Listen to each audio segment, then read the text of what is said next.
কবিগুরু রবীন্দ্রনাথ ঠাকুরের প্রশ্ন।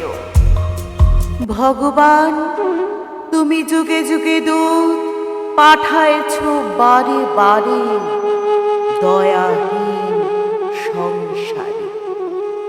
তারা বলে গেল ক্ষমা করো সবে, বলে গেল ভালোবাসো। অন্তর হতে বিদ্বেষ বিষ নাশ। বরণীয় তারা, স্মরণীয় তারা, তবুও বাহির দ্বারে আজি দুর্দিনে ফিরালো তাদের ব্যর্থ নমস্কার। আমি যে দেখেছি গোপন হিংসা কপট রাত্রি ছায়ে হেনেছে নিঃসহায়।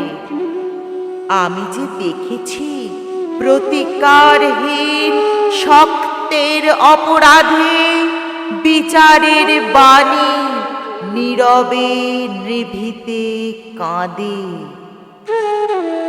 আমি যে দেখিল তরুণ বালক উন্মাদ হয়ে ছুটে কি যন্ত্রণায় মরেছে পাথরে নিষ্ফল মাথা ফুটে।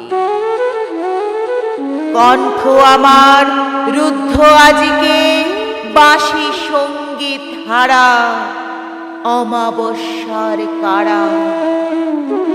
লুপ্ত করেছে আমার ভুবন দুঃস্বপনের তলে, তাই তো তোমায় সুধাই অশ্রু জলে। যাহারা তোমার বিষাইছে বায়ু নিভাইছে তব আলো, তুমি কি তাদের ক্ষমা করিয়াছ? তুমি কি বেসেছ ভালো?